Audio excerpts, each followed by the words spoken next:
আগরতলা শহরের প্রাণকেন্দ্রে হঠাৎ করে তীব্র চাঞ্চল্য ছড়িয়েছে।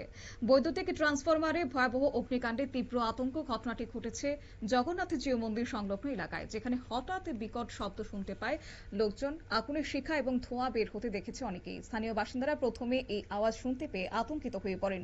মুহূর্তের মধ্যে আগুন ছড়িয়ে পড়লে এলাকায় চরম উদ্বেগের সৃষ্টি হয়। আশপাশে দোকানপাট দ্রুত বন্ধ করে দেওয়া হয় এবং মানুষজন নিরাপদে দূরে সরে যান।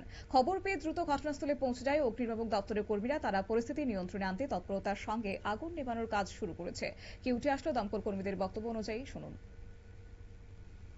একটা কল পাইছি জগন্নাথ মন্দিরের ঠিক পরে একটা টার্নিং এর মধ্যে ট্রান্সফরমারের মধ্যে আগুন।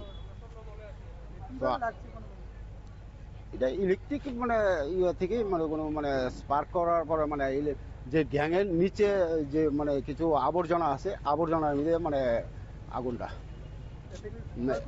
এতে কোনো ক্ষয়ক্ষতি নাই। আমরা এসে হালকা কিছু আগুন পাইছি।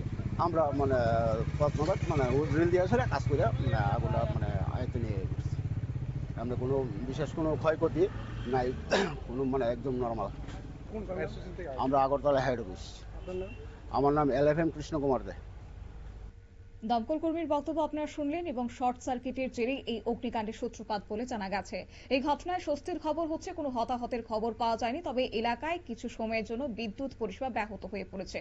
তবে এমন ঘটনায় সাধারণের মধ্যে একটা উদ্বেগ বাড়ছে। স্থানীয়দের দাবি হচ্ছে নিরাপত্তা ব্যবস্থা এবং রক্ষণাবেক্ষণ জোরদার করা হোক, যাতে ভবিষ্যতে এই ধরনের ঘটনা পুনরায় না ঘটে। নিয়ে নিচ্ছি ছোট্ট একটি বিজ্ঞাপন বিরতির সঙ্গে থাকুন।